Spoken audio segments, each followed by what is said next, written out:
പ്രശാന്തേട്ട, ട്രംപിൻ്റെ ഒരു പ്രസ്താവന വന്നിട്ടുണ്ട്. ഞാൻ ഭാരതത്തിൻ്റെയും ഹിന്ദുവിൻ്റെയും ആരാധകനാണ് എന്നാണ് അദ്ദേഹത്തിൻ്റെ പ്രസ്താവന.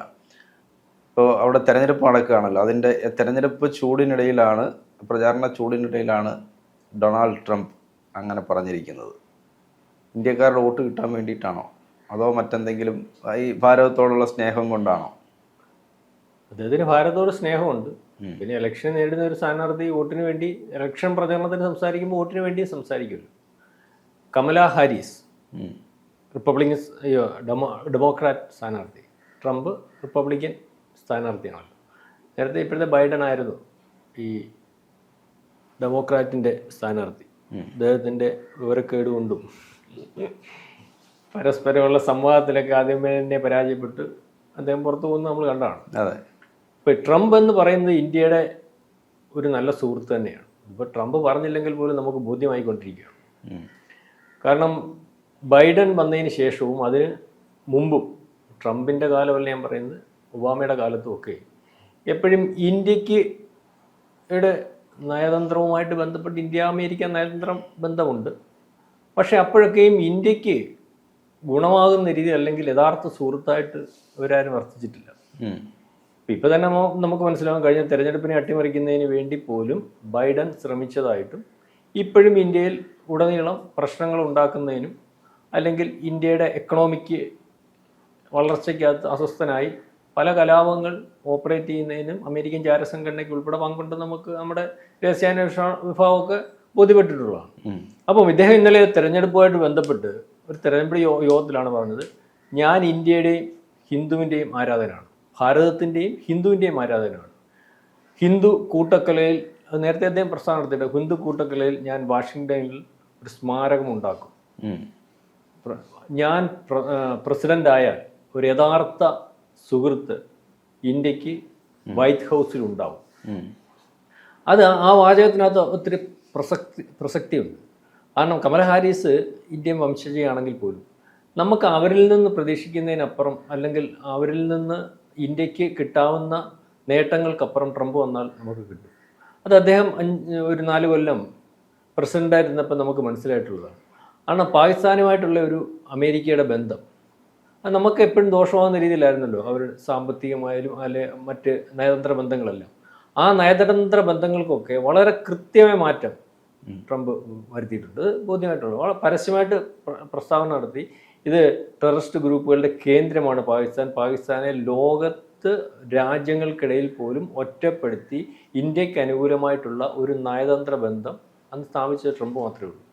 അതിനുശേഷം ബൈഡൻ വന്നപ്പോഴും വീണ്ടും പാകിസ്ഥാനെ സഹായിക്കുന്ന ഒരു നിലപാടും നയതന്ത്രത്തിനകത്തൊക്കെ വ്യത്യാസം വരുത്തിയിട്ടുണ്ട്. ഇപ്പം തന്നെ ഏറ്റവും അവസാനം നമുക്ക് ബംഗ്ലാദേശ് കലാപത്തിനകത്ത് ഒക്കെ പാകിസ്ഥാനുമായിട്ടുള്ള ബന്ധം സംശയിക്കേണ്ടതായിട്ടുണ്ട്, അല്ലെങ്കിൽ അത് സംശയിക്കേണ്ട വ്യക്തമായിട്ട് വരുന്നിട്ടുള്ള കാര്യമാണ്.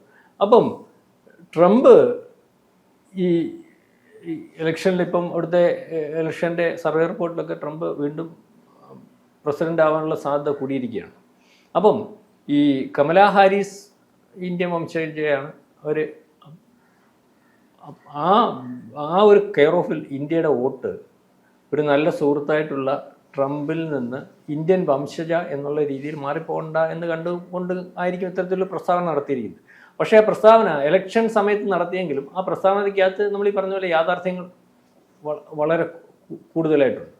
അപ്പോൾ ഇന്ത്യക്ക് നാളെ കാലത്തെ ഇന്ത്യയുടെ പുരോഗതിക്കും അല്ലെങ്കിൽ ഇന്ത്യയുടെ മുന്നോട്ടുള്ള ഈ 7 ട്രില്യൺ എക്കണോമിയിലേക്കുള്ള നടത്തത്തിനുമൊക്കെ അദ്ദേഹത്തിൻ്റെ രാജ്യത്തിൻ്റെ ദേശീയതയ്ക്കപ്പുറം ഇന്ത്യക്ക് വേണ്ട അല്ലെങ്കിൽ അനുകൂലമായ നിലപാടുകൾ എടുക്കുന്നതിന് മുൻകാലങ്ങളിൽ നമ്മൾ കണ്ടതുപോലെ അതിനപ്പുറമായിട്ടുള്ള ഒരു ട്രംപിനെ ആയിരിക്കും നമുക്ക് കാണാൻ സാധിക്കുന്നത്. ട്രംപിൻ്റെ ഒരു പ്രത്യേകത ബാക്കി അമേരിക്കൻ പ്രസിഡന്റുമാരിൽ നിന്ന് വ്യത്യസ്തമായിട്ട് നമുക്ക് കാണാൻ സാധിക്കുന്നത്, ട്രംപ് അമേരിക്കയുടെ സ്വന്തമാണ്. അമേരിക്ക എന്ന് പറഞ്ഞാൽ ട്രംപ് മരിക്കും. പക്ഷേ മറ്റ് രാജ്യങ്ങളുടെ ആഭ്യന്തര കാര്യങ്ങളിൽ ട്രംപ് ഇടപെടുന്നതായിട്ട് നമ്മൾ കണ്ടിട്ടില്ല.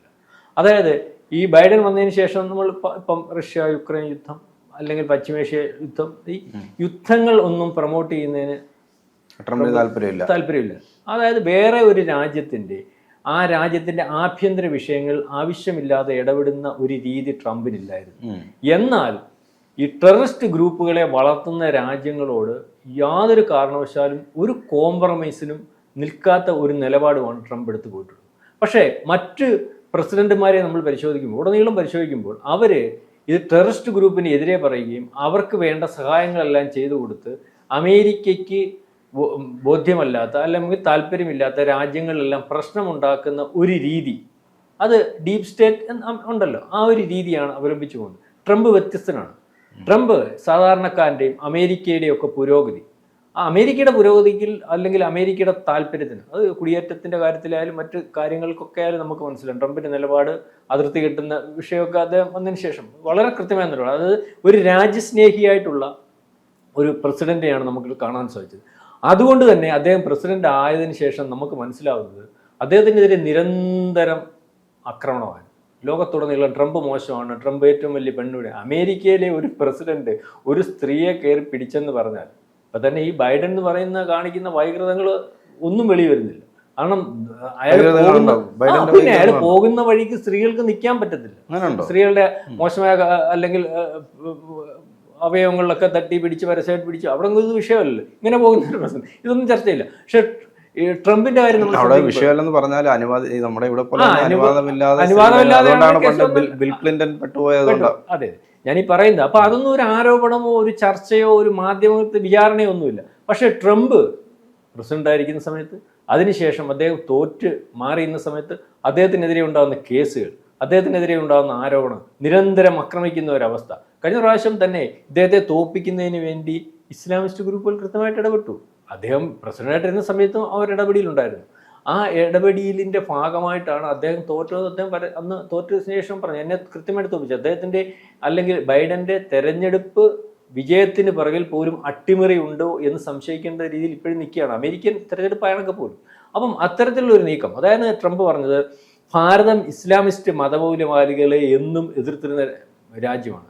അതുകൊണ്ട് തന്നെ ഭാരതത്തിൻ്റെ ആ നിലപാടിനോട് വളരെ കൃത്യമായിട്ട് യോജിച്ച് മുന്നോട്ട് പോകുന്നതിനും നരേന്ദ്രമോദി എന്ന് പറയുന്ന ആ ഇന്ത്യൻ പ്രധാനമന്ത്രിയെ ഏറ്റവും വേണ്ടപ്പെട്ട സുഹൃത്തായിട്ടും ഏറ്റവും വിശ്വസിക്കാവുന്ന ഒരു വ്യക്തിയായിട്ടും കണ്ടുകൊണ്ട് ആ ഒരു ബന്ധം വെച്ച് പുലർത്തി മുന്നോട്ട് പോകുന്നതിന് വേണ്ടി ഞാൻ പ്രസിഡന്റ് ആവണം, ഞാൻ പ്രസിഡന്റ് ആയാൽ ഏറ്റവും വേണ്ടപ്പെട്ട ഒരു സുഹൃത്ത് വളരെ കൃത്യമായിട്ട് വൈറ്റ് ഹൗസിലുണ്ടാവും, അത് ഞാനായിരിക്കും എന്നാണ് അദ്ദേഹം ഇന്നലെ പറഞ്ഞത്. അതായത് ഞാൻ ചോദിക്കുന്നത്, ഇദ്ദേഹം ഈ ഭാരതത്തോട് അതുപോലെ ഹിന്ദുക്കളോട് എനിക്ക് ആരാധനയാണ് എന്ന് പറയുമ്പം ഇദ്ദേഹത്തിന് ജയിച്ച് കഴിഞ്ഞാൽ, ഇദ്ദേഹം ആരാണ് ജയിക്കുക എന്നുള്ളത് ഇപ്പം നമുക്ക് പറയാൻ പറ്റില്ല. നല്ല മത്സരം അവിടെ നടക്കുന്നുണ്ട്. കമലാ ഹാരിസും ട്രംപും തമ്മിൽ നല്ല മത്സരമുണ്ട്. സർവേയിലൊക്കെ എനിക്ക് തോന്നുന്നു കമലാ ഹാരിസ് മുന്നിൽ വരികയും ട്രംപ് താഴേക്ക് പോയി ഇടയ്ക്ക് വീണ്ടും കയറുകയൊക്കെ ചെയ്യുന്ന അവസ്ഥയുണ്ട്.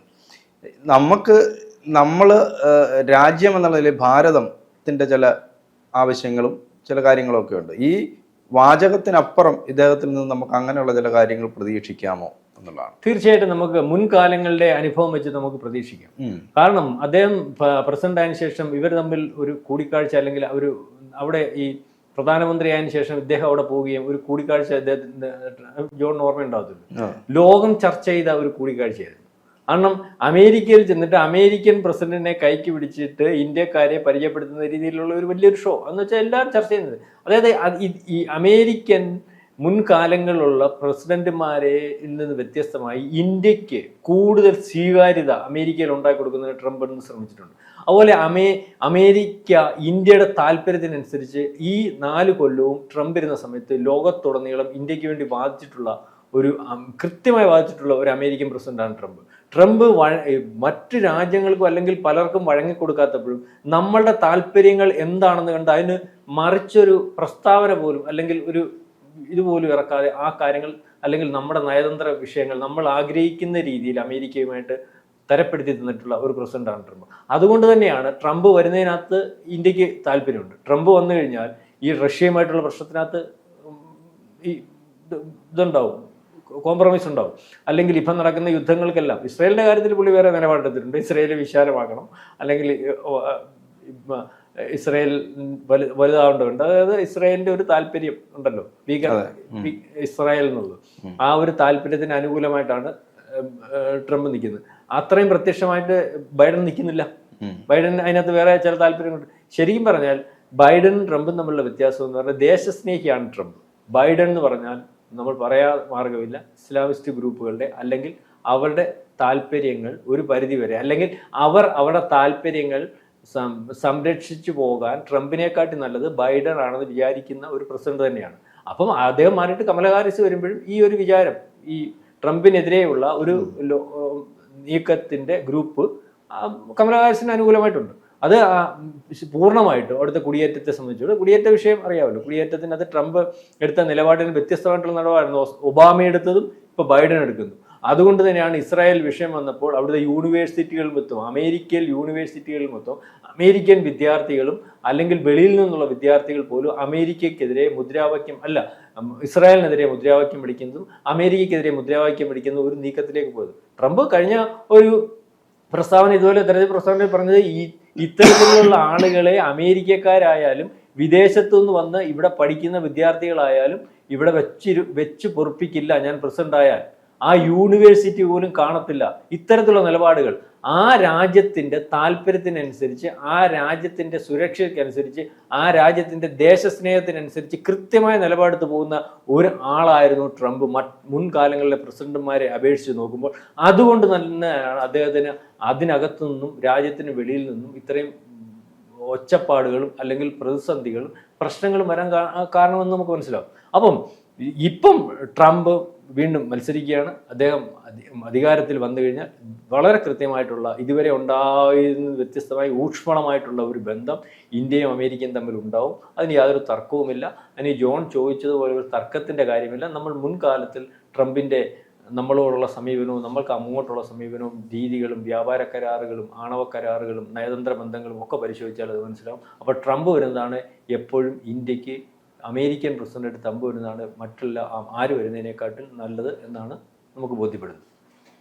കൂടുതൽ വാർത്തകളും വിശേഷങ്ങളും നിങ്ങളിലേക്ക് എത്താൻ ABC മലയാളം സബ്സ്ക്രൈബ് ചെയ്യുക, ബെൽ ബട്ടണും അമർത്തുക.